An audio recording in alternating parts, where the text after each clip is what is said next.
What's up, everybody, and welcome back to the Stretch 4 podcast. I'm your host, Peter Tran, and on the line, I got my pick and pop partner, Josh Cohen. How you doing? Celebrating a big Raptors win last night. Was it that big? I mean, technically, it was the biggest game in Raptors history if you want to look at it from... Man, every game is the biggest game in Raptors history. I'm so tired of this. Some nonsense, man. It was nice not having to worry, though, throughout the entire game. That was great. This is fair. You can actually relax and enjoy. Oh, yeah. I told Raj before the game started, I told him that it was going to be a 40-point blowout, but they only won by like 36, so I guess that was close. What losers. Yeah. They suck. They don't even deserve to contend for the title. Banger in the paint, Rajon Walia. How you doing? Man, there's so much NBA to talk about. This is just like my dream. That's what you go to sleep at night hoping for, eh? Well, you have like 4 or 5 hours of basketball that you watch, and then what else is on your mind? This is true. It's actually the hardest way to go to sleep after like a crazy game. Imagine going to sleep after that like 4 overtime game between Denver and Portland. How can anyone sleep after that? You'd be so amped up. Yeah, and it's like, what, 2 o'clock Eastern time when the game ended? I was lucky I was on the West Coast. Dude, was it bad on the West Coast? Like, did you feel tired at the end of that game? Because I was exhausted. Mentally tired, but at the end of the day, it was only 11 o'clock when the game ended, and I was just thinking about those poor old folks in the East Coast that just watched like 1.5 hours of like intense fourth quarter and overtime games. Yeah, I'm not gonna lie, I fell asleep for a lot of that game. Woke up in like the third overtime, and I was like, "What? What just happened here?" A little extreme. All right. Got more tired than Jokic did. Oh, 65 minutes. This poor guy. Anyways, let's get back on track. Let's start. Well, Josh, I guess you can do the honors of starting us with the Toronto-Philadelphia series. Toronto just blew them out of the water, taking a 3-2 lead. Kawhi Leonard finally doesn't have to carry the load, and the Raptors' whole team actually pitched. What am I thinking of? They finally pitched in? There you go. They pitched in for a win. There's actually contributions now. Who'd have thunk it? That would help. No, they were due. Like I was telling you guys, I mean, their 3-point percentage, especially on open shots, was at like 32%, I think, throughout the series, which is insanely low, seeing as they were the highest percentage 3-point shooting team since they got Gasol. And then it all came to fruition yesterday, like everyone's shooting well. Gasol was hitting open shots, Danny Green in the first half. Kyle Lowry throughout the game played really well. And the bench wasn't abysmal. I mean, Philadelphia's bench was awful. I think they had 0 points going into the third quarter. Actually, no, they had, 4 points, I think, with Mike Scott and Greg Monroe getting a few buckets in the first quarter, but they had none in the second quarter. So, yeah, overall, it was a great team win, obviously. And Kawhi not having to do everything was a nice touch because he's been having to shoulder way too much of the load, so he got a load management game last game. That's a nice way to put it. And, Siakam was incredible yesterday. Even though he missed a bunch of shots, like, you could just see his activity out there, especially defensively. Like, the way he guarded Jimmy Butler in the third quarter was, I think, a huge reason why they were able to extend the lead. What happened to that calf contusion? Sort of just disappeared. Yeah, apparently it's a calf and hamstring. Like, he was saying that on the post-game conference. But I agree with Josh, and I think that was the most complete Raptors playoff performance this year. They played so well on both sides of the ball, and at the end of the day, it wasn't just about making those shots. It was actually about taking them as well, like taking the open looks, because Philly was just really trying to stop Kawhi. You could tell that their game plan was to double Kawhi and get the ball out of his hands, and at that point, you really got to make your shots, and they did. But I think on the other side of the kind of picture is more important in terms of how this series will go in the next game, and if there is a game 7, it's obviously has to do with the health of Joel Embiid, and I feel like he's getting a lot of unfair criticism. Obviously, he just doesn't look like he's the same player, and he is sick. I know it's not a physical injury, but if he's not ready to go in Game 6 with at least like 75% of what he was able to give in Game 3, I don't think Philly has much of a chance. And I think that is really the factor on how competitive Game 6 will be. It's the health of Joel Embiid. Obviously, if the Raptors play as well as they did, they're going to be hard to beat, but Embiid was just like a zombie on The Walking Dead out there. Well, he is a superstar, though, right? Like, if you are the face of the franchise, you're obviously going to get all the criticism, even if you're sick or if you're injured. Like, there's no way around it. If he's gonna play sick and then give like that kind of performance, you're kind of boned. Yeah, but like look at another team that has a very strong starting lineup in Golden State. Like if let's say Steph doesn't like play well, there's still KD and Clay and at the time Boogie, and like there's a lot of other options that you expect just to pick up the load a little, like every once in a while. And obviously Embiid's had a few bad games, like he's only had the one really standout game, but like you have players like Butler, Tobias Harris, and Ben Simmons and JJ Redick can get hot, and like even if they were able to pick up the load a little, like it wouldn't have been a blowout. They stunk it up too. Like there's no excuse, but Embiid's probably like the main reason why Philly was just not competitive. And like we don't know what's going on, and I don't think he knows what's going on. Oh, I know what's going on. The Philly staff know what's going on. I know what's going on. Shut up, Josh. Are you ready for this? Well, let's hear it. Oh, I'm ready. Joel has Gasol reticulitis. Now, folks, That's what he we has. rarely have a medical segment on this show, but in Joel Embiid's case, we'll make an exception. You see, there are any number of maladies which contain the suffix itis. During these playoffs, he's had left knee tendonitis, he's had gastroenteritis, and heading into Game 5 Tuesday night, well, it could have been sinusitis or rhinitis or nasopharyngitis, all of which fall under the category of upper respiratory infection. And now the Sixers as a team are battling Toronto Raptoritis. Well, Kawhi Symptoms Leonarditis. include a rash of fast break points, a sudden urge to turn the ball over, and a mysterious desire to read a stat sheet when you're being blown out.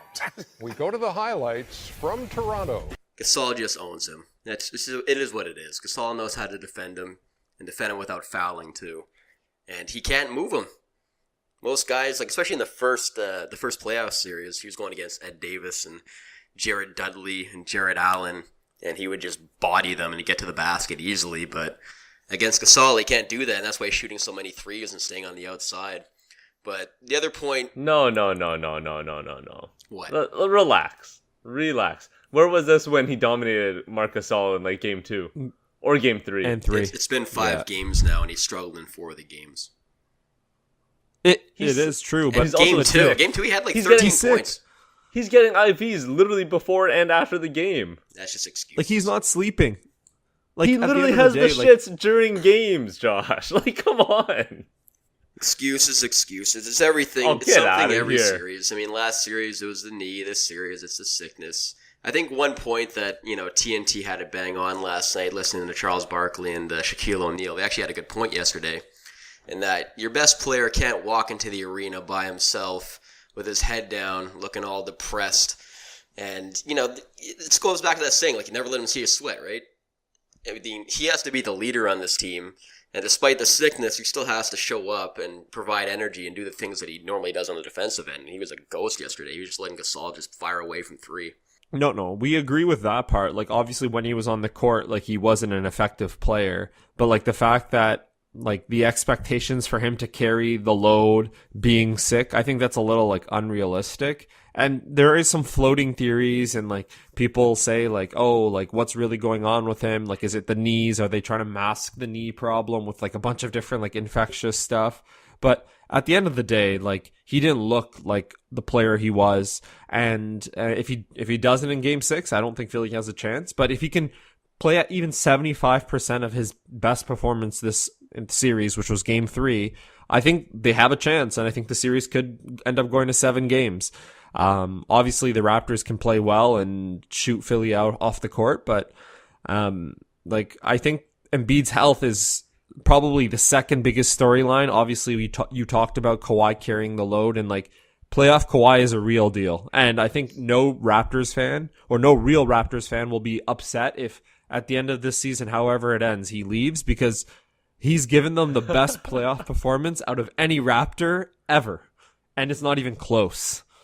Wow. You're already going to the free agency, eh? Well, no, I'm just saying Looking that that he's far played so well that no matter how he leaves, I don't really think the Raptors fans can be mad at him because he gave it his all when he was here. Like, there was doubts that if he was even going to play. Remember in the offseason, it was like, oh, how many games was he going to sit? Was he going to give maximum effort and all this? Like, Chris Haynes brought up the fact that he's not even sure he's going to report to camp. Like, come on.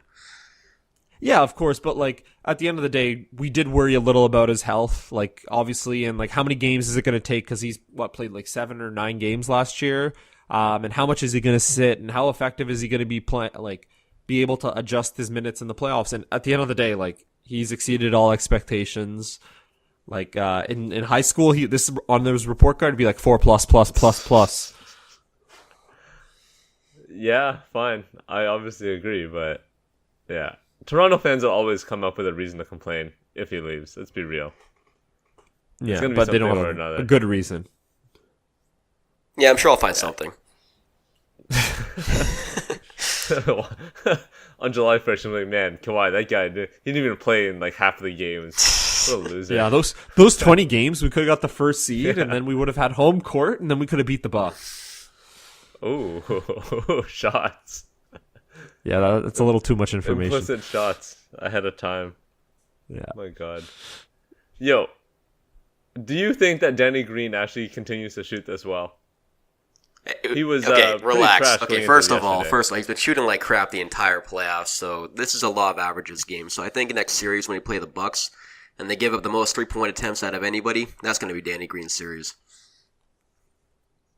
Okay, well, let's first worry about the they're 76ers. done. I'll answer It's your over. question, Peter. I'll answer your question. You know what? The law of averages probably will come around, and he shot very well last game. He shot very poor for the first 3 or 4 games, so he's probably going to have an average shooting game next game. He's getting wide probably not open 5 and shots 7. every game. Like, it's only a matter of time where the law of averages, weighs out, and he's a 45% 3-point shooter in the regular season. It's going to come to fruition. It's going to happen. He shot 68%, I think, yesterday, or even higher, like 72. 71% yesterday. Yeah, especially in the third But- quarter, like him and Gasol were wide open. Like, they didn't even care at that point. So, But the issue is that in blowout games like this, can you actually take it seriously?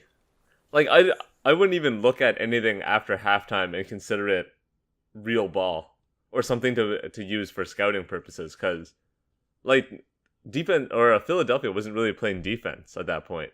Toronto was getting anything they wanted, and then the fourth quarter was obviously just like bench players, so who cares about that? But that third quarter was kind of useless for any scouting purposes at this point. Yeah, but the Raptors have been getting open looks. Like, I think that was a huge storyline going into this Game 5. Like, can they hit their shots?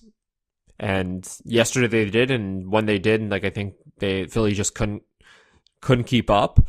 Obviously they had other issues like we talked about, but I think the Raptors have been consistently getting open looks. Like yesterday they just had like so many open looks. Like Philly at a point wasn't even playing any defense. But if the Raptors can get open looks, it changes like how you defend them, and like if you're gonna double Kawhi still, or if you're gonna try to let Kawhi like go try to beat you with 50 or 60. And limit the other guys, but the other guys have to hit their shots, and yesterday they did, so we'll see if they can carry that into Game 7 or Game 6. So again, 2 points on this. First of all, going back to Embiid, I think your best player's energy on the court really dictates how you play as a team, especially in the playoffs. And again, with him not bringing any positive energy to the court and not really flying around on defense like he normally does, even though, again, he was sick, but he was sick last game too, and he played really well defensively. He just didn't bring it yesterday. And I think that brings the whole team down. And if they see that he's not really trying and moving around on defense and trying to get a hand up on Marcus Gasol and Kawhi in the pick and rolls, and the other team just falls in line and goes with that, line of defense. And the other thing is with the shooting, again, they were, I think, 10 plus percentage points lower in shooting open 3-point shots throughout the course of the playoffs, or throughout the course of the series, than the first 4 games. They're shooting like 32% versus like 44% on wide open attempts. So again, it's regression to the mean. It's only a matter of time. Joel Embiid also had 8 turnovers. Ben Simmons had 5. A major part of this was just transition points for Toronto too, right? Yeah, it was like if you looked at the box score, like the game wasn't a 36 point like win. Like it, like the numbers really didn't add up, but it just came down to Toronto getting more possessions. And like I think one of the points we didn't talk about is Toronto's just been rebounding extremely well in their last 2 wins. They're not giving Philly extra chance points, and they're doing a good job of cleaning up the defensive boards. And obviously, when you're making your shots, there's no boards for Philly to get. But at the end of the day, they just played better. Now, I think Game 6 is a completely new game. A lot depends on Embiid's health, and I think the Raptors won't shoot as well as they did yesterday, but if they can shoot anywhere close, I think they're going to be in a good position. I said Raptors in 7 before the series started, so I'm going to stick with that. I think Embiid has a game where he just has to show up, and they're going to be pumping him with different types of medications to get his knees under control and hopefully gets that virus or like those 5 viruses out of him. But I think it'll be a close game, hopefully. And I think Philly squeezes it out. Josh, what do you think? It's over. Sorry, yeah. Raps in 6. And also on the rebounding note, I think the main reason why they're rebounding so well the last couple of games is Kawhi. He's had a double-double in the first half in both the last 2 games. He's made it a point to really, come in around the free throw line area and get those little tip-out rebounds that Philadelphia was getting in the first couple of games. So he's been really effective on the boards. It's not just Kawhi, though. Last game, they played, like, a massive lineup, right? With Ibaka. Yeah, in Game 4. They played Ibaka, Gasol, and Siakam all at the same time. And then Kawhi at the 2. Like, that's a huge lineup. Of course you're going to finally get boards. Yeah, and you know what? That's actually a good defensive lineup as well. Like, all those players are, like, considered, like, elite defenders at one point in their career. Obviously, like, Ibaka and Gasol are a bit older, and they're still good defensively. Ibaka has some moments where he has, like, lapses. But that's a very good defensive lineup. Like, if you go from, like, 2 to 5 right there, like, those are players that have once at least been, like, defensive player of the year candidates. But both those guys have struggled on the boards, throughout the course of their career too. So, and they have big, box out responsibilities. Like Gasol has to box out Embiid, and then Simmons has been, terror on the boards in certain games, especially on the offensive rebounds. So we've gotten him under control as well. I think, Kawhi coming in for those rebounds has been huge, getting like 13 plus rebounds in both games. Mm-hmm. It's also surprising that Tobias Harris hasn't tried to take advantage of Serge Ibaka on the perimeter as much. Like, especially in Game 4, like, when the Ibaka Gasol lineup was in, Harris should have just taken him every time. He's so much faster. He's got a better handle. He can blow by him. Because Serge isn't that fast laterally anymore. Yeah, but Tobias Harris has really been kind of, like, he's almost assumed the role. Yeah, he's assumed the role of a shooter. Yeah. Like, he's actually been, like, trying to, like, he understands how Philly plays, and I think he understands that he's probably going to be taking a lot of, like, 3-pointers. And it's almost like he's assumed the role of, like of a Kyle Korver or like a player that plays mostly on the outside, like limited action towards the rim, because he knows it would get very congested if he has to get in there with Simmons and Embiid living there. So at the end of the day, like, he has been quiet. He has to play better. The thing with Philly is, like, they do obviously rely on Embiid, but they have a bit more proven secondary scoring than the Raptors. And they don't rely on shooting as much. They rely on Embiid a lot, but I think at the end of the day, Philly's in a position where they just have to limit the open looks and hope Embiid's healthy. Seem to control the ball. Also, can we just point out how sexy JJ Redick's shot looks whenever he's making them? I don't think I've seen him take a normal set shot in months. He's always swaying to the left or the right. And, it seems like incredible. It looks cool. It looks beautiful. Like, I'm not saying it's effective right now, but it looks gorgeous. Yeah, it does. You just wonder, like, sometimes, like, when is it the last time he actually, or, like, does he practice those, or is it like he's always just running? Yeah, there's no doubt. He has to. Like, does he? No, of course, but like how much of his time is he practicing like jumpers where he's literally running across the court, like in the perpendicular direction of the rim the entire off season? Yeah. Because the offense is so reliant on dribble handoffs between him and Embiid, right?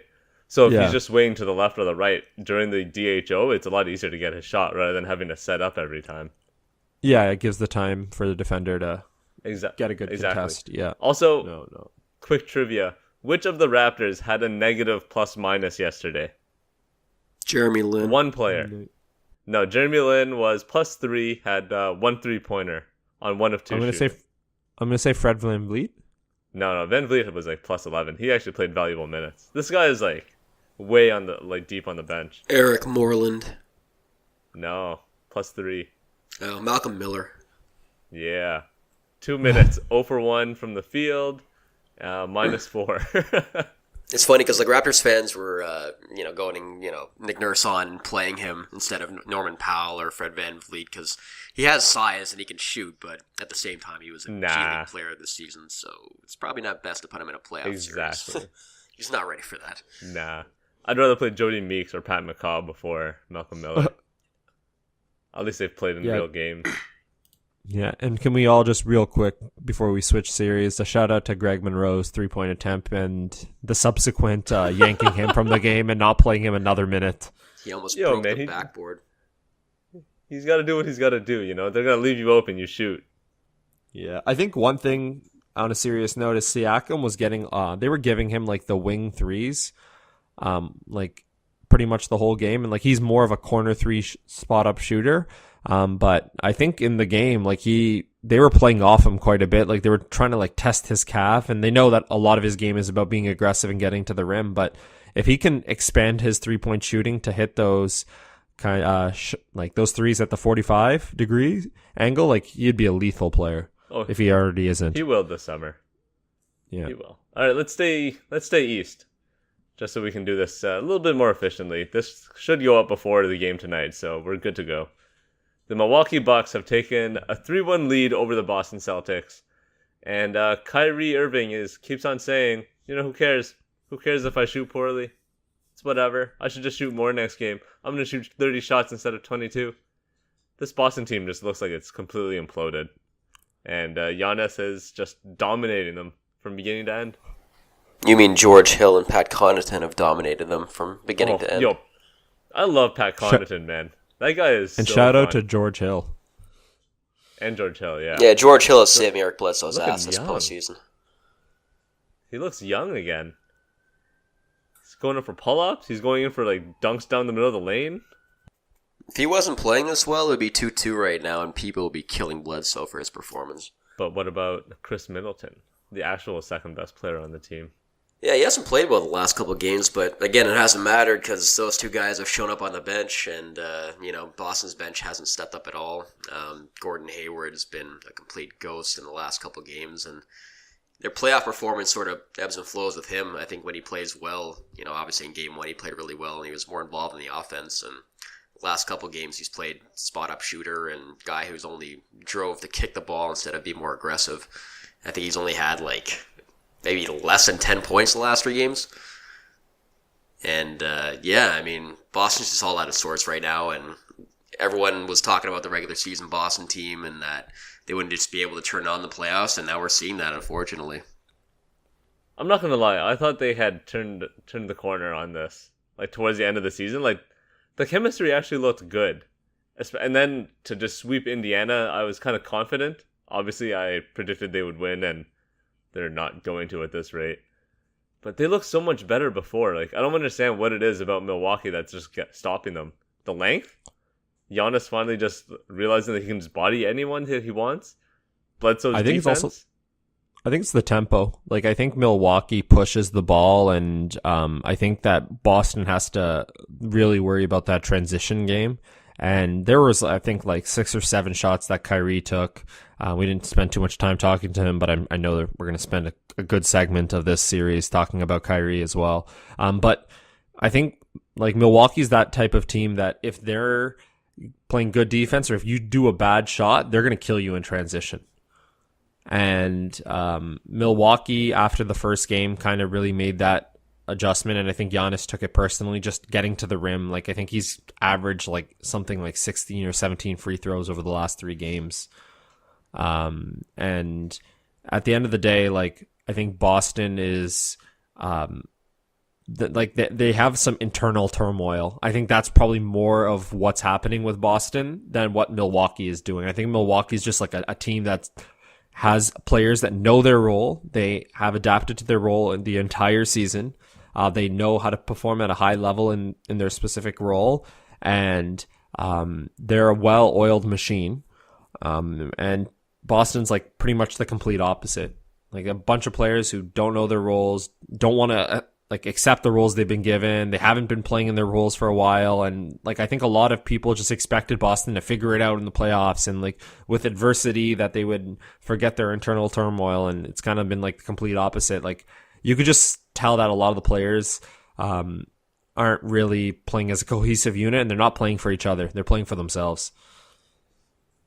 Ugh, that's so disappointing. Like, I don't even know. I don't even know what to say at this point.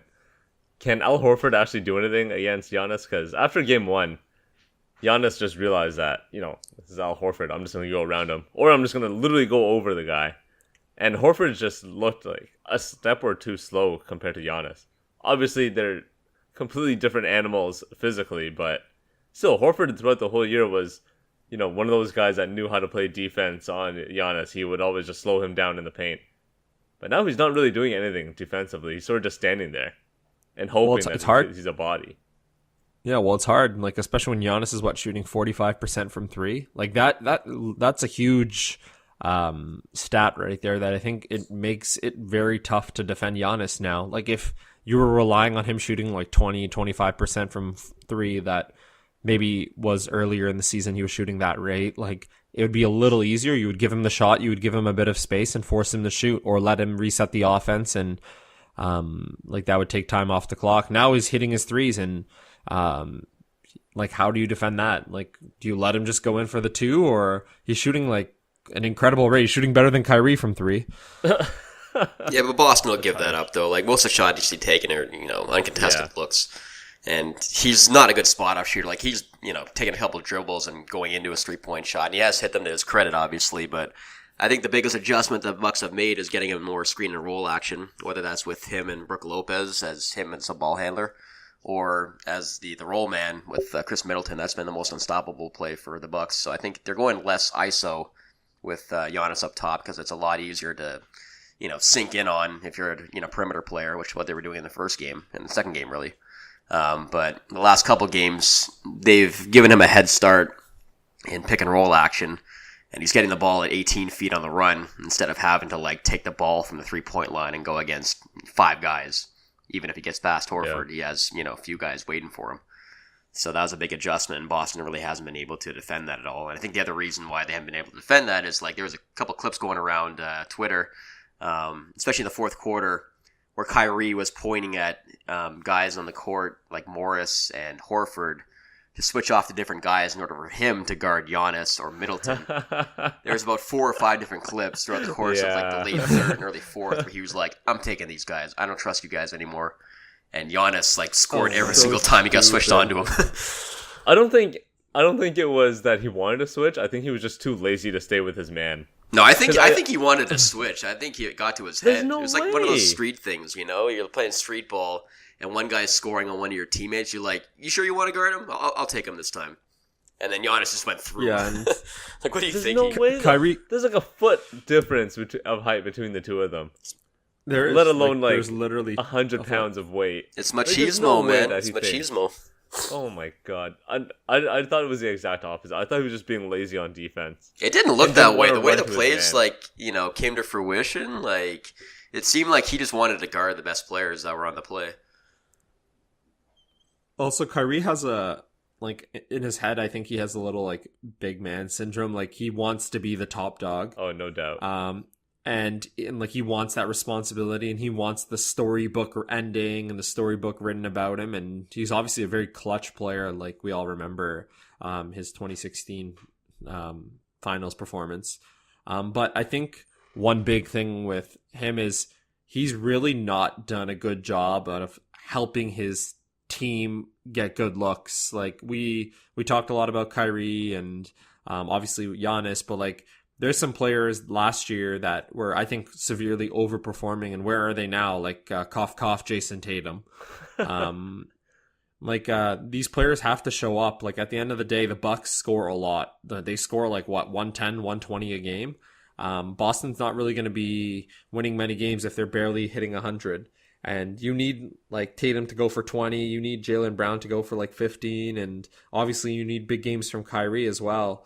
But like no one on Boston's been playing well the last 3 games. And at the end, also at like another point too, just like I really don't know where most of the blame goes. Like, do you blame the players? Do you blame Kyrie? Do you blame Gordon Hayward, Brad Stevens? Yeah, how about blaming coach once in a while? Yeah, he's been like out-coached this whole series. Yeah, there's been enough blame to go around, but like who really deserves it the most? It probably is Kyrie, best player. But a lot of people have been underperforming. Yeah, I think the biggest way that that there's a big chemistry problem is in the third quarter of last game. Both Giannis and Middleton had 4 fouls by like the 7-minute mark. And then they brought in their bench with Connaughton and George Hill, and they went on a massive run to open up the game. I think it was like a tie game at that point when both guys had 4 fouls. So you'd think of what the 2 best players going out, be able to extend the lead being at your home court, and Connaughton and George Hill were dominating. It didn't make any sense. But that's Boston for you this season. Yo, Pat Connaughton's a Boston boy, man. He's living for those TD Bank Arena games. I think that's what it's called. Yeah, TD Garden. TD Garden, my bad. He is a multi-sport phenomenon too. He was drafted in the MLB, threw a 90 mile per hour fastball. He's got a 43-inch vertical. Yo, do you know what level he played at in baseball? Single A ball. Let's relax. Hey, he got drafted at least. Block shot by Connaughton, and he is ahead of the field. Puts it down. He can get up, Mark. Do not sleep on this man just because he has a nice fastball and a curveball. He's a hooper at heart. That's why he chose the league. He wanted to be with the best athletes going to work.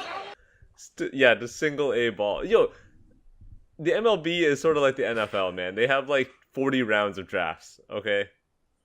Just because you can hold someone's rights doesn't mean they're actually good, like solid at the sport. So you're saying that I could get drafted then this season? Theoretically, yeah. You just won't make any money in single A ball. So you're saying there's a chance? Yeah. Yo, hoop dreams are still alive, man. Or mound dreams? Mound dreams. I bet you Pat Connaughton was a better baseball player than Michael Jordan, though. Yeah, probably. I don't know, man. Michael wasn't very good. MJ played double A ball, though, at least. Well, he only played double A ball because they wanted to get the fans Because he's out. Michael Jordan? Yeah, pretty much. They filled up the arenas when he was coming to town. True. All right. Is there any chance that Boston comes back? I'm just interested to see how many points they give up tonight, because I think they're going to lose by a lot, and you're going to see that... 120. What's that? 120. Maybe more. 120 to 98. They might give up 140 tonight. Jesus Christ. Let's see how no much way, they quit, 140. especially in the first and second quarters. Can we talk about Brad Stevens not showing up either? He's made like 0 adjustments in this series. It's not just his players, right? Yeah, but I think if his players played slightly better, the games wouldn't have been as lopsided as they were. At a certain point, like you can make as many adjustments as you want, but when Gordon Hayward plays 30 minutes and gets you 2 points, like I don't know how you adjust for that. Like obviously you just don't play him, but then you're gonna have Kyrie shooting the ball 32 times at like what, a clip of 27%. You know what I think's going to happen tonight? I think Kyrie's going to pull a Kobe and just not shoot in the first half, and then he's going to show people like, oh yeah, this is what you wanted. Same thing as what Kobe did in the finals against Detroit. Yo, that'd be sick. I think that's going to happen tonight. I'm Yeah, predicting that that'd be right now. so That would be awesome. very cool.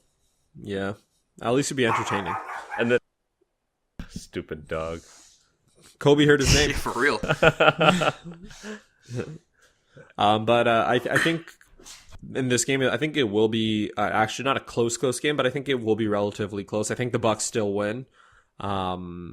I think Boston will show a bit more heart than we're giving them credit. Like they have imploded, but it's an elimination game, and Boston's still like a pretty experienced team, having gone to the Eastern Conference Finals last year. But I can see this being like a 114-100 kind of game, and it being close until the fourth. Yeah, I think Danny Ainge has already bought a plane ticket for Kyrie, and then Terry Rozier is going to drive him to the airport after the game. He's not coming back to Boston. Oh no, They're all gone. that's settled. I mean, in general, all even gone. if he has a house there, he's not coming back there to get his stuff. He's just going to hire a moving company and have him pick it up. Yeah, it's too cold for him anyways. It's too cold for all of us. All right, let's move on. Do you guys want to go to Golden State or to Denver? I'll let you guys choose. Let's go Denver. Denver, my team. Yeah, nice and quick. Nice and quick. There's I know no you way wanted to get there. this is going to be nice and quick, man. They're finally up 3-2. They blew out the Blazers by 26 yesterday. They survived a 4 overtime game even though they lost it. Nikola Jokic played 65 minutes somehow. They came back in game 4. They had full control. I'm not going to say they dominated, but they had full control throughout the game. And now they're in the driver's seat. Took back home court advantage, going back to Portland tomorrow. And, man, they've done a really good job on Damian Lillard. Between playing Torrey Craig and then Will Barton on him at all times, Malik Beasley's contributed on defense. They are just smothering that guy.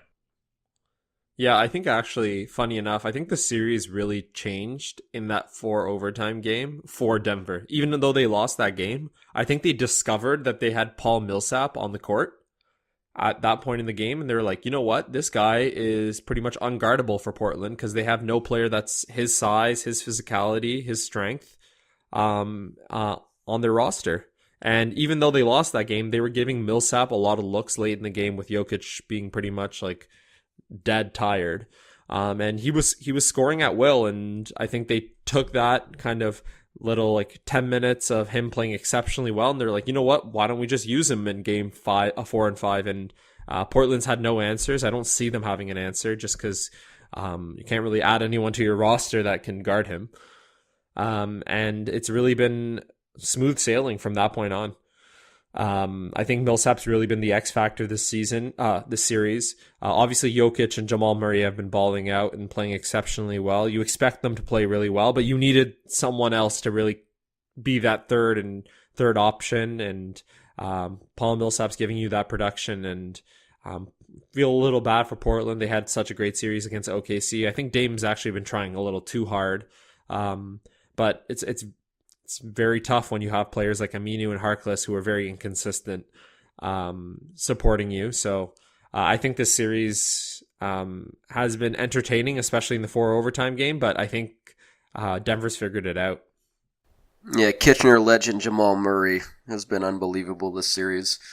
And as I've said before, he's going to lead Canada to the gold medal in the 2024 games. I'm very much looking forward to that in 5 years. And can we stay with this decade? I mean, maybe next year. Who knows? But yeah, I mean, the Nuggets roll with how Jamal Murray plays, and he's been amazing on the pick and rolls. Him and Jokic have been unstoppable as a duo. And as you said, Millsap, for some reason against Portland, he always goes off against them. It's like he sees Aminu, and it's just meow meow. It's just he's just eating up. He's just eating up Aminu.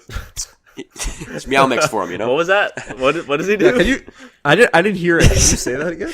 I don't know what I was trying to say there, to be honest, but What the hell was that? I don't know. That was so bizarre. But yeah, I mean, Denver, I think they have figured out some things, and I think that Portland, they're going to have to play Zach Collins more because he's the only guy that's had any success against Millsap and Jokic so far.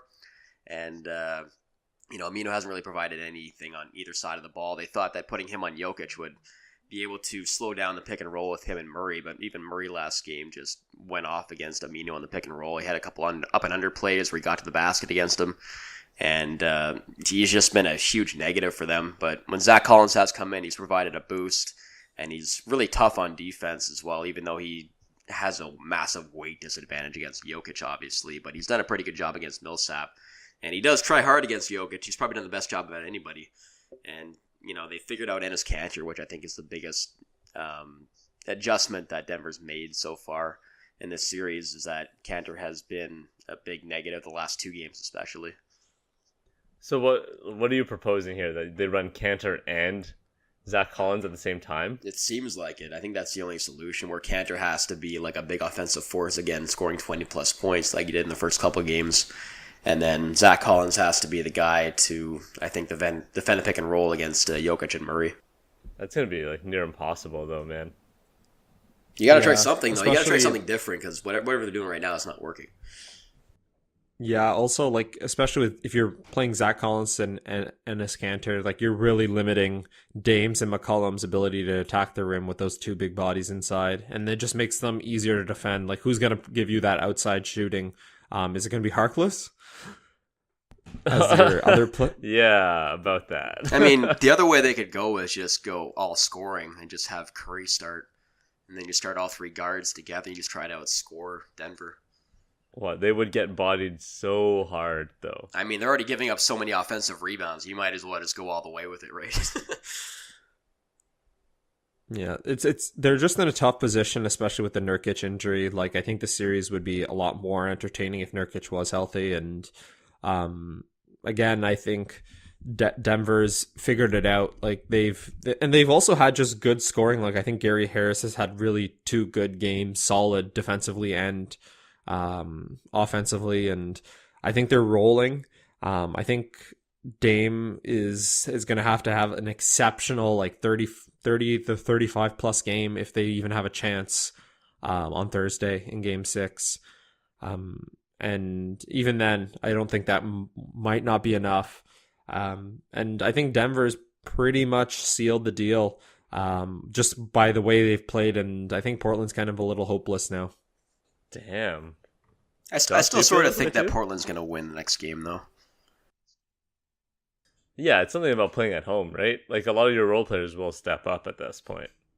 The assumption is You that... hope. No, well, like, even when they're pressing Dame at half court, you still have guys like Aminu who aren't just standing in the corner anymore like they used to. He actually moves up and gets the ball, so he kind of helps Dame in that sense. Right? So you're not just having Lillard just try to split a double team and then go up for the three alone now. He's actually trying to get his guys involved. He is trying, but I think the inconsistency and also like it's offensively, yeah, they have their own struggles, but like I really wonder, like as Josh mentioned, like how are you going to stop that Millsap, Jokic, and Jamal Murray combination? Like especially with Millsap, he's just a mismatch. Oh, totally. You just hope that Millsap has one of those games where he doesn't show up. Or Murray Yeah, has like one of those games where where he's ice cold. That's the only chance for Portland. Yeah, I think Murray's the key. They just have to slow him down somehow and then just force Yeah. Jokic to score a bunch of points like San Antonio did. Yeah.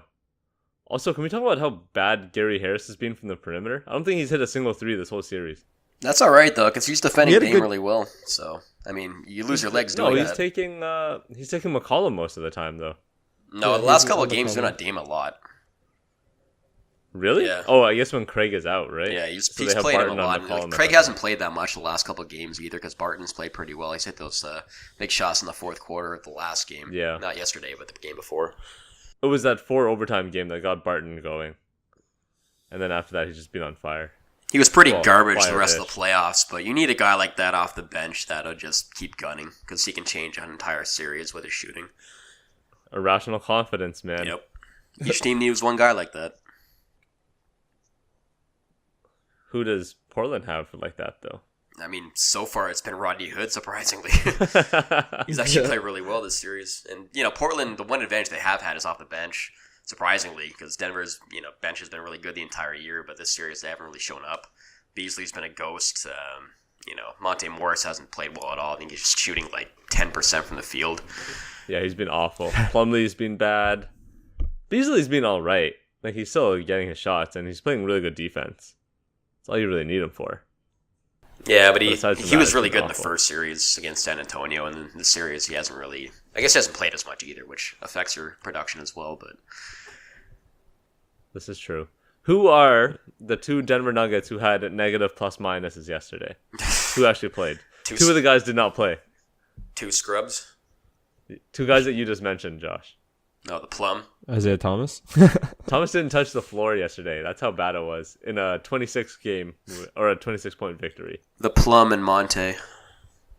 Monte, yes. The Plum was +2, so he narrowly survives. Interesting. Did Hernando Gomez play? He did. He hit 1-3 and then did a shimmy to the bench. Yeah, that was But great. he was +3. Yeah, He was good. Malik Beasley, Josh. Oh, wow. -5. Oh, there you go. Oh. Two guys who actually play like valuable bench minutes. Valuable-ish. Mhm. But I think that's it for this series. We've gone through it pretty good. I think Denver pulls it out. I think we all agree that Denver pulls it out in the next game. Yeah, Denver in 7. Yeah, Oh, I okay. like 7 too. I think they close it out in altitude. Yeah, like I think they're unstoppable at home. Like I think Portland has a chance, but I think Denver's going to win in 6, especially the way they've been playing. Just a question for you: how come Portland doesn't really make Jamal Murray play much on defense? Like it seems like he has an easy assignment on defense. Oh, Because he has Mo Harkless. Yeah, I mean, unless they go pick and roll with Harkless and get him onto Lillard and just go ISO, which is going to tire Lillard out. I mean, it's hard to go isolation the entire game against one guy, right? Yeah. I think you just want them to pound Harkless inside, right? Is that what you're leaning towards? I'm just saying that whenever they do the pick and roll with Jokic, it seems now that they're doubling Dame and they're forcing him to get rid of the ball. Like there was around 3 possessions straight where they just like kind of trapped Lillard and forced him to cut it to Aminu, and Aminu really wasn't that effective, like catching the ball and making a decision. I think he had 1 turnover, and then one time Millsap stripped him. Yeah. I feel like if you make Jamal Murray play on the defensive end, you're going to tire him out a little. And he's not a terrible defender, but he's not very good. The issue is that because they have Harkless covering him. Yeah, like Mo Harkless isn't that a valuable contributor on offense, right? I know, like but it makes it easy on him. Yeah, but that's what I mean, though. He's being hidden on defense very well. Yeah, you can't just pound the ball. You can't just run pick and roll every time and just assume that Harkless is going to do something with it, because most of the time he doesn't. He's either going to fumble the ball or he'll just miss a layup, because he does that a lot. Right? Like he's not the best finisher. Yeah, and if Denver actually wins this series, like Jamal Murray is going to be in for a rude awakening, no matter who they play. Yeah, it's going to be rough next series. Yeah, but I do think that they have to find a way to get him playing more defense. For him, A, to limit his offensive production. B, you're attacking probably their biggest weakness on defense. And there is a chance that, especially Murray's had kind of a history of like nagging injuries. Like you're just making him work. Like I feel when I watch Portland play offense, it's like when Portland play offense and Denver play defense, I just see like Jamal Murray just like kind of chilling, resting, getting his energy back. But it's also the system that they're running, right? Like throughout the whole year, you've been running your offense through Dame and CJ and Nurkic whenever he was on. So it's kind of hard to just change your whole game plan and just be like, okay, we need to focus in on this one guy. That's why Toronto didn't really target JJ Redick much either. You're not going to have Danny Green just targeting JJ Redick, right? Yeah, but I think you can make them work still. And I think that's one way that they can stop Jamal Murray. Because, like, remember we said that, like Josh had mentioned it, the key is to really limit Jamal Murray. Like, one way to limit them is make him work twice as hard on defense than he currently is. It's true. And I think the only way you do that is if you start Steph Curry. I think that's the only way that you're going to get him on defense is you have him start Steph Curry. Yeah. Or Rodney Hood. Yeah, I mean, Rodney Hood, he's been good in his role as a spot-up guy and a guy that's, like, taking a ball off the dribble a little bit, but, I don't know, he's not really a guy that has to be really guarded, you know? I like Hood off the bench for this team, too. Like, he adds an extra, like, a threat off the bench that they don't really have otherwise. Contract year, Rodney Hood. Former finals player, Rodney Hood. Thank you very much. Finals contributor. Also, I have a programming note on a different series that we've already gone over. So we have an annual playoff tradition of one of the Morris brothers saying, I still think we're the better team after losing the series. So we have that today now with Marcus Morris and them eventually losing the series tonight. Marcus Morris Sr. Yes. Yeah, Marcus Morris Sr. has actually played pretty well. Because he's getting minutes, I'm just saying. He has, but it's still pretty funny that like Markieff the last couple of years has said that after losing, series 4-1 or 4-2 against better teams, and now this is happening. Markieff out of his damn mind. But good point. Let's move on. Golden State, Houston. Houston has miraculously tied it up. In my mind, it's miraculous. I'm going to say not mostly because, well, obviously because of James Harden, but also PJ Tucker. just being an absolute monster out there. Last game he had 5 offensive boards and 17 points, which is just incredible for PJ Tucker. What the hell is going on with Golden State? What the hell is going on with Klay Thompson? This guy literally just can't shoot right now. He's been awful. And as a result, on offense, he's an idiot. He's turning the ball over. His defense, he fouled James Harden twice on threes last game. What is going on with this guy? I don't think it's just Klay Thompson. I think it's a matter of the depth. I think this is a series where they actually missed on Marcus Cousins and having one more guy that can produce on both sides of the ball. Because you see off the bench, I think they had Kevon Looney played like 20 minutes. They had McKinney play 12. Livingston played like 14 or so, and those guys aren't really giving you anything. Like, Kevon Looney is a good perimeter defender when he's switched onto the ball, or he has been in the past against Houston. Last game he wasn't that great, obviously. But I think the effects of not having Boogie Cousins and having another guy you can rely on offense, especially, or a guy that can really beast in the paint, allows Houston to play Tucker at center a lot more often, and they've been like a plus 22, I think, so far in the series with Tucker playing center. So that's been a big thing, and I think they're overloading now to like guard James Harden and Chris Paul, and even Eric Gordon when Steph Curry's on the floor, and trying to guard Gordon, who's been amazing in the series, where they have Draymond sort of shade over to their side, and then Tucker's getting in the cracks and getting those offensive rebounds when it matters. So that's been a big thing, and I also think the death lineup is being overplayed just because of the lack of depth. Like, that lineup was really supposed to be used in a situation where they're trying to extend the lead or really just pound on a team when they're down, and now having to play them like 20 plus minutes a game, which is something they haven't really done over time. I think they've only done it like 2 other times before the series started where they played that lineup 20 plus minutes in the game. And I think in this series they played that lineup 20 plus minutes in the game 4 times. So, or all 4 times actually. So they have to find a way to get some guys off the bench to produce, whether that's like playing Jonas Jerebko or maybe Quinn Cook, and trying to get some shooting on the floor to, just try to get somebody else going. Yeah. Because what they're doing right now is not working. Last game. Jerebko didn't play a minute last game. It's so strange.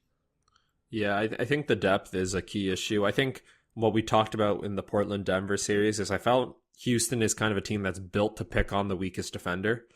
And they're doing a great job of getting Steph Curry and forcing him to play defense, maybe getting him in foul trouble in some of the earlier games in the series. He's been in foul trouble every game so far.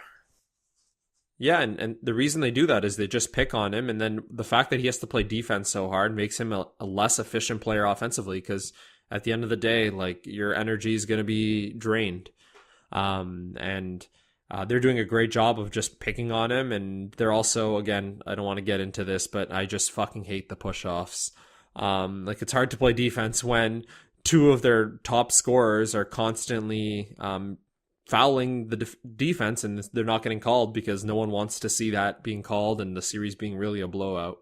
But yeah, good on Houston for getting back in the series. They've been actually very good at playing Golden State away.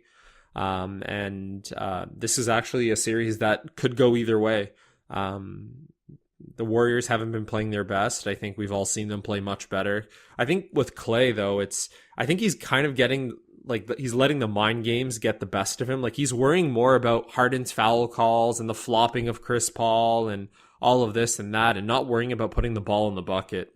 Like, it's kind of like they're just, like, he seems to be a player that's really more focused on that than his own performance. And if he plays like he does on an average level, I think Golden State's going to win the series. It's just he's really been underperforming.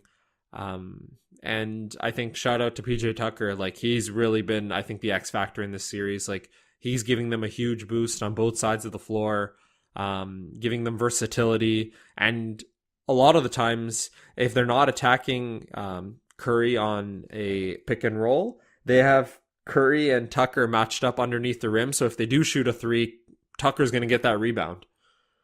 And it happened a lot, I think, at the end of the 4th quarter of the 3rd game, where they were just completely dominating the glass. And I don't know. I really want to say Golden State wins this series. I know a lot of people want them to lose, but I can't stand watching Houston play. And I don't know how the series is going to go. I think this one is like a coin flip on who's going to win. I think all the next 3 games will be close, but I really don't know who's going to win. How do we feel about Steph Curry having a tweaked ankle, Kevin Durant having like what's his injury? Like an elbow injury on his shooting hand? Yeah, he was wearing that sleeve last game.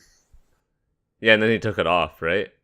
Like right after he he fell on it, I think he took it off. Anyways, my whole point is that Golden State is partially hiding behind a lot of injuries on their star players too, right? So it's not just that they're just being outperformed. It's, our guys are hurt. That's why the shots aren't dropping. That's why Steph is shooting 4 of 14 from 3. Really, the only consistent player on Golden State, other than KD, has been Draymond. Yeah, Draymond's been really good throughout the series, obviously. Yeah.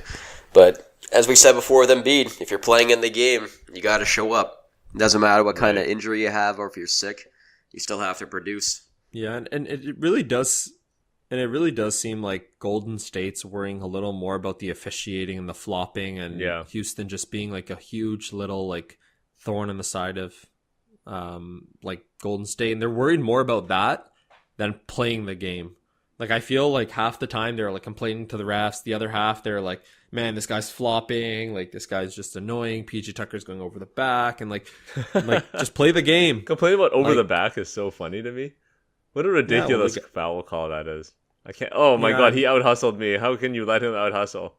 Come on. Yeah, and this is obviously a series where that Houston wants to get revenge, especially how they felt, and them complaining to the league about the refs and all that.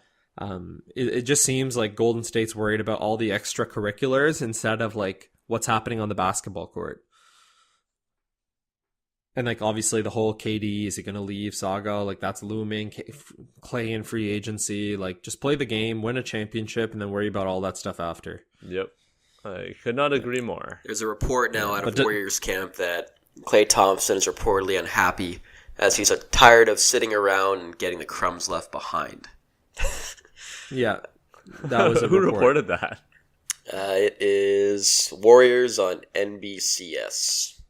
Oh, NBC? Yeah. That's funny.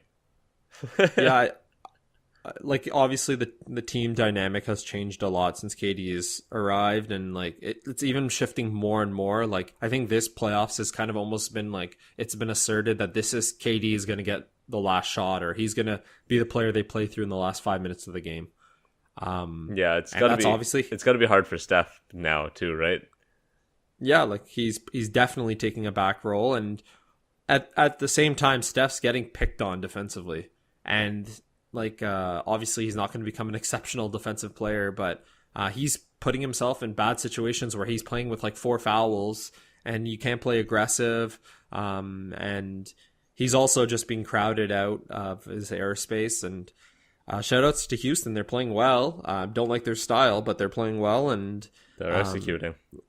Yeah, they're hitting their shots. They're playing hard. I think I really don't know how this series is going to go. I'm going to pray and hope that Golden State wins this. And just because I love basketball, let's go to a Game 7. But I could see the series going completely the opposite way and Houston winning in 6 or 7. Yeah, the series needs to go 7 games no matter what, just so we can destroy whoever loses and call them playoff chokers, because that's what's going to happen. Yeah, I would love that. 2-time Finals MVP Kevin Durant, playoff choke. He didn't show up in Game 7 when it mattered. I can't wait for that take of the second round. I cannot wait. And you're going to hear the reports that Katie had a one-way ticket booked to New York before the game. That's why he didn't play. Also July not going 1st. back to Golden State. Also just getting movers. Yep. He's using the exact same movers as Kyrie. Their stuff is going together. Yeah, they're sharing. And they're going to the same destination. They're sharing an right? apartment. Yeah. Yeah. Rent is high in New York, Oh, right? it's crazy. Yeah. I think one other interesting point too is if Houston does manage to win this series, I know we're getting ahead of ourselves, or I'm getting ahead of myself. If Houston wins this series, I think they are the team to beat in the rest of the finals. And I think they're probably going to win the championship. This is their mountain to climb. This is their Mount Everest. If Houston wins this, then the championship is going to the East. No. I think it might be Milwaukee or anyway. I think Toronto's whoever gonna comes win. out of the series is going to be, battered and bruised They'll up. be dead. Yeah. Nah. Like No. Denver, if Denver secures a Game 6 victory, they might actually have a chance against whoever wins the series. Nah, hot take. I think Houston, if they win this series, this is their Mount Everest. There's no bigger mountain to climb. They're gonna play the way they play and just the way they're built. Like they're pretty much like Milwaukee in the sense that they play. Obviously, Milwaukee's had a better regular season, but I think Houston's been doing it longer, and they have a bit more experience on that end in like the pressure situation. So I think Houston's going to take it no matter what. Like this is their finals, or this is the most competition they're going to face during these playoffs. And if they can win, they're going to win the finals. I'll definitely put money on that. Let's do side bets instead of taking money from somebody else. I want to take your money instead, because I will gladly take any East team against Houston. I owe you guys $10 each. Let's just not talk about that though. Forgot about that. Yeah. Josh, I owe you no I thought it was interest. 20. No, it was 10 each. Josh. Could have used an extra $10, right? Absolutely. This guy. All right, I think let's wrap it up there. I want to thank everyone for listening. Wait, hold on a Please second. remember Hold to on a rate- second. Oh We got my to predict who God, wins you're tonight. killing me. What? We got to predict who's going to win tonight. Golden State. You both got Golden State? Golden I have State and Golden Milwaukee State. tonight. Yeah. Well, I guess. And then and I'll take Philly in game 6, and I'll take Denver in game 6. Sure. I'm gonna go Toronto game 6 and then Portland game 6. Yeah, I got the Those same are as the Peter. finals. And I think Golden State probably wins tonight, though. I would love to see Yeah. the chaos of Houston winning. It's hard, man. Winning in Golden State is very difficult. Every game has been close so far, so maybe they get a couple bounces this game. That's true. This is true. All right, now can I wrap it up, Josh? Now you may. Thank you very much. Just want to get you on the record, Oh, it's done. It's done. All right. Once again, I want to thank everyone for listening to that last 2 minutes of discussion. Please remember to rate and subscribe. Find us on iTunes, Spotify, Stitcher, Anchor, all the major podcast platforms. Hit us up on Instagram and Twitter at Stretch4Pod. And until next time, peace.